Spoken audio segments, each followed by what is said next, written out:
Hey YouTube, today we'll be covering my Smith & Wesson 681 357 revolver first.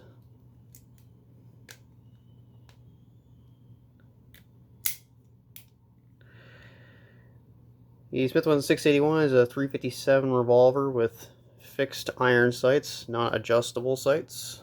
Let's see if I can get the sight picture.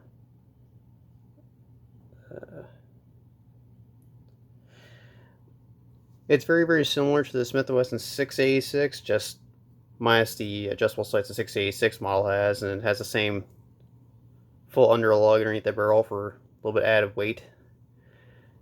And you can see it's one of the older ones, doesn't have that little key lock right here that newer Smith & Wesson revolvers have. And I think they came from the factory Packmar grips, but I'm not 100% sure because almost every 681 I'm seeing usually has Packmars. But I don't know if it's like just a special thing Smith & Wesson had going for them at the time, or if they all come with those grips.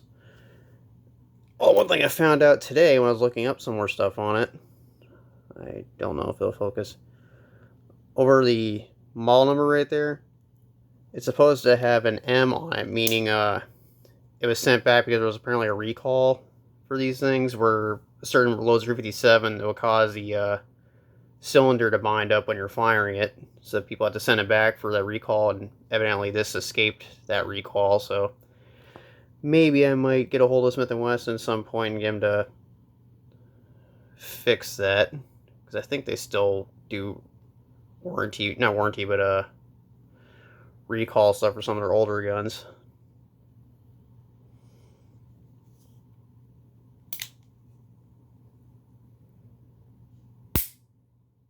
Very light single action.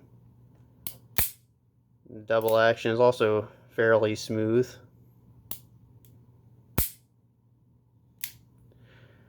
As you can tell, it's also got the older, let's see if it'll focus, the older fixed firing pin before they switched to a firing pin in here with this hammer just hitting it.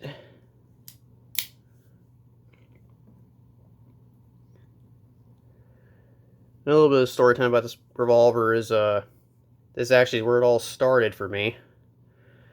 The very first gun I ever fired, it was not this particular revolver, but a Smith & Wesson 681 set up in the very same way with the same grip, same barrel length, stainless steel. It was I think I was 11 or 12 years old at the time, and my father and stepmother were very, let's say, inebriated at the time, and my dad handed me this to shoot some beer cans in the backyard of our house in a small rural neighborhood with a full power 357 loads in it.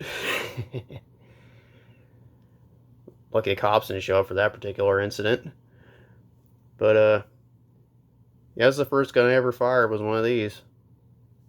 It's where the obsession or disease started, I guess you could say.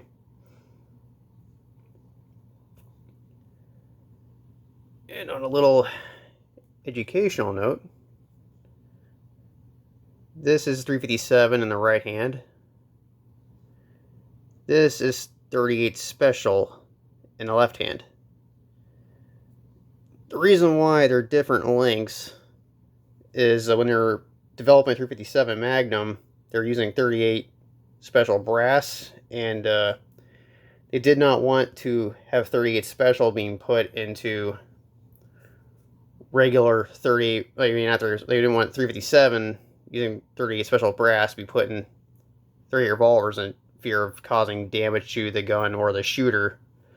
So they lengthened the casing so that you could not, turn it to the camera, could not put 357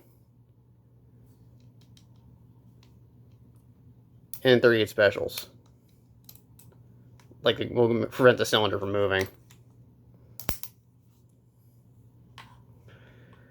So it's more like the reason why it's like they're just purely for safety. It doesn't have to be this long, it's just done that way for safety reasons. Meanwhile, 38 Special can go into a 357 without any problems.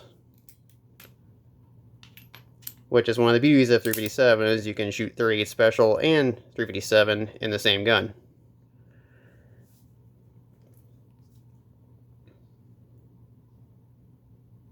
You look at the other side.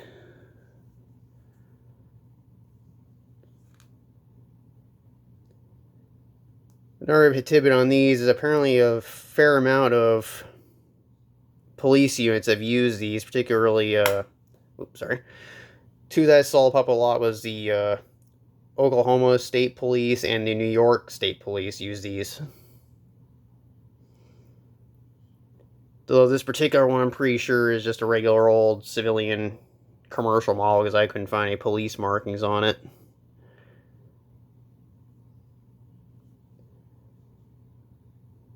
And like I said, my history for this thing was, first thing I fired and also was my dad's nightstand gun. And right now it's my nightstand gun. Well, one of my nightstand guns, I should say. Because, fortunately, I have a bear that likes to come into our neighborhood and mess with trash cans. And yes, I know it is illegal to shoot black bear in Florida. But you never know, and I might need to use this, but hopefully I never will because it doesn't like to show up around times that I'm awake and just likes to leave messes everywhere.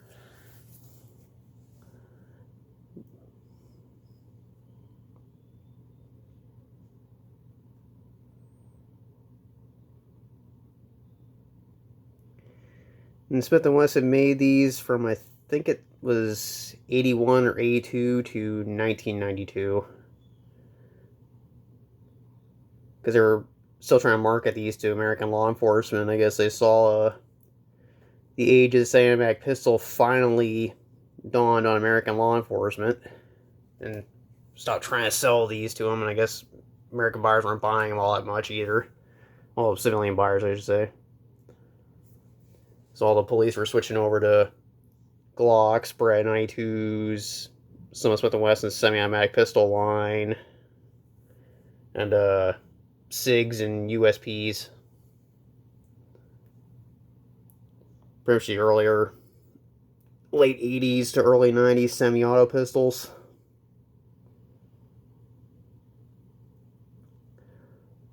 Though, let's say one thing about non-adjustable sights is at least you will not lose zero with them. And you can't break off something that's not really there. I mean, all you get is a little groove in top of the receiver to aim with. And this is basically part of the barrel almost. See, what you see is what you get. Unless you cut the barrel and make your own sights, or cut this off and put your own on here.